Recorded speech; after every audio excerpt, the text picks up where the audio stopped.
بسم اللہ الرحمن الرحیم۔ کون جوابدار ہے؟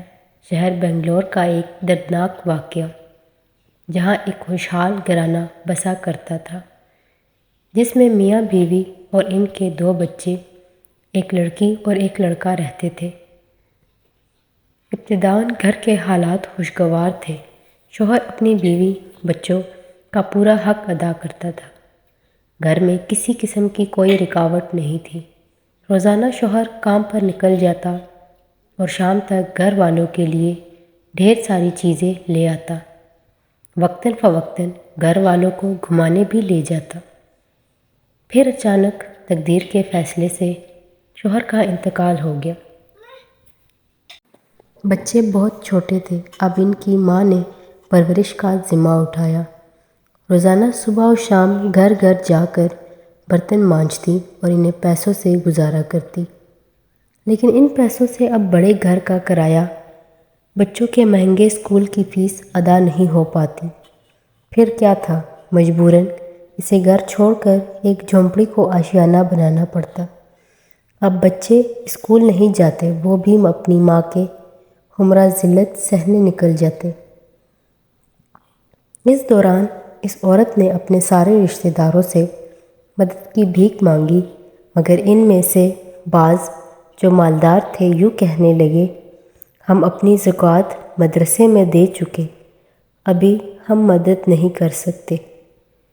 کسی نے سوائے ترش روئی کے کوئی امداد نہ کی۔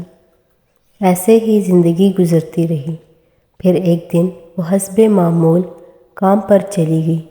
جس گھر میں وہ کام کرتی تھی وہ ایک عیسائی کا گھر تھا۔ اس نے اس عورت کا حال دریافت کیا۔ تب اس عورت نے سارا ماجرا سنایا۔ وہ عیسائی کہنے لگا، کیا تمہارے رشتہ دار تمہاری مدد نہیں کرتے؟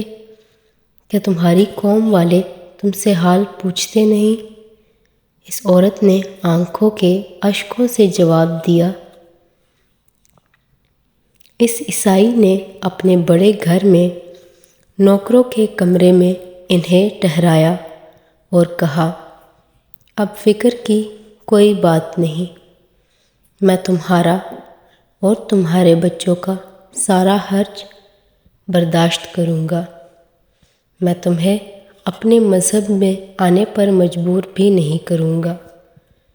چنانچہ ویسا ہی ہوا، مگر وہ عورت اس عیسائی سے متاثر ہو کر اپنے بچوں سمیت مرتد ہو گئی۔